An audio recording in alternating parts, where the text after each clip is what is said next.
Hey y'all, welcome back. In today's video, I'm going to show you week 1 of the January Pantry Challenge meal edition because these are some of the meals I made during the first week of the Pantry Challenge. And this is a part of the Three Rivers Homestead Challenge. Jessica from Three Rivers Homestead has challenged us to not go to the grocery store for a couple months. And you can make your own rules.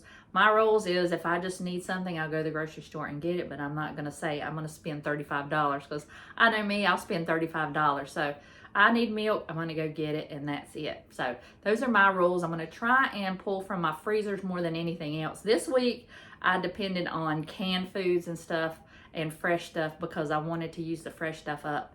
And then that just made more sense this week since it was so hectic. But next week, I'll get into my cookbooks and things like that and make some recipes, some more recipes. But these were really easy and delicious, quick, something you can just pull out of your pantry and make a meal. And especially these days, we're so busy, you don't really have a whole lot of time for an elaborate meal, and you want to feed your family. So I've got some really easy meals that you can feed your family in no time. So I'm looking forward to sharing more recipes with you, and I want to know what your rules are. If you're doing the January Pantry Challenge, what your rules are and how you're going about doing it. I love to get tips and tricks from y'all, and I would love to hear from you. So let me know all your rules that you're doing for the January Pantry Challenge. So I'm going to turn you around and we'll get started on these meals, and I'll have all the recipes down below, and I'll have all of Jessica's information down below. I know you probably already are familiar with her, but if you're not, click her link down below and like and follow her channel. So I'll turn you around. Let's get started. The first meal is some leftover prime rib that I had New Year's Eve. So this is our first meal of the new year. And I am just coming up with just a random recipe. I've got a couple potatoes that I cooked in the Instant Pot, and I've got the rest of that prime rib that I cut off the bone. I've got some cheese, some cream cheese, and some sour cream, and this is going to be like a baked potato and steak bake, I guess that's what you could call it. And I've just got some salt and pepper, and I'm mixing it together with the cheese, and I've got some onion powder and garlic powder, of course. And then I'm also going to put cheese on the top of it. And I've got my buttered dish ready for the potatoes, and I'm just going to top it with that cheese, and I will bake it in a 350-degree oven until the top is nice and bubbly. And look at that.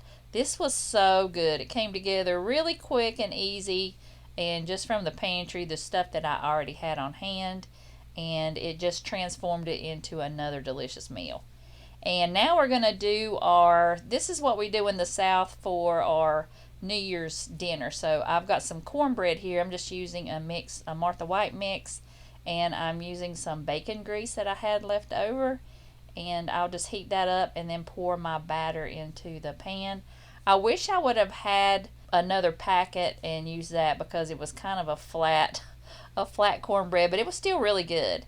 And these Glory collard greens were really good too. I didn't have my own, and they were perfectly seasoned. All I had to do was heat them up, and they were really delicious. And now I'm going to make some cabbage. I got some more of that bacon fat that I'm using in the pan. I made some black-eyed peas. I didn't think I would like them, but they were so good, and just cooked them in bacon and water, salt, and pepper. And that's what I'm doing here. I'm just putting some salt and pepper on my cabbage. I always use a pinch of sugar like my grandma did. And I'm adding some beets. I don't know if this is a traditional Southern meal where you're going to get rich, but I love these beets. The canned ones with the onions are delicious. This whole meal was amazing. I didn't think I really liked black-eyed peas, but I ate this 3 days in a row. It was that good. Now I'm going to make a pizza. I always do these pizzas on my pantry challenges, but my grandson was sick, so he wanted a cheese pizza, so I'm going to make him a cheese pizza. And I just do like a knockoff.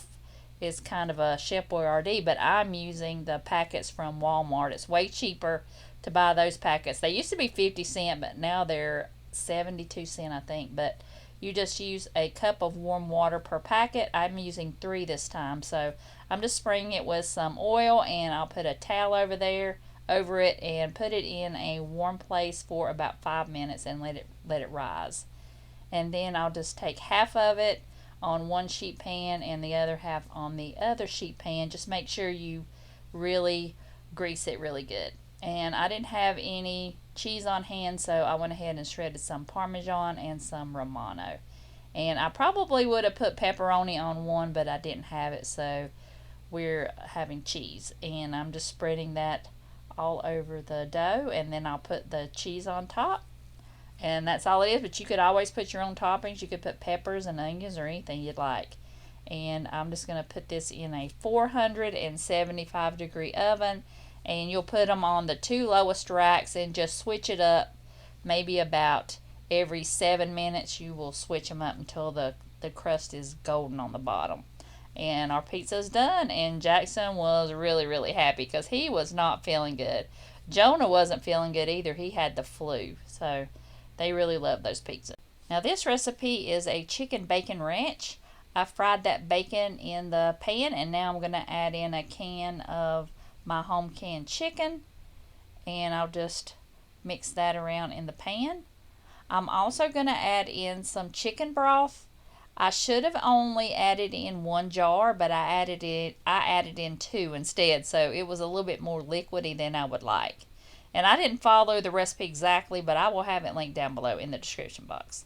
And of course I need to put onion powder and garlic powder in here, and I'll just measure with my heart like I always do.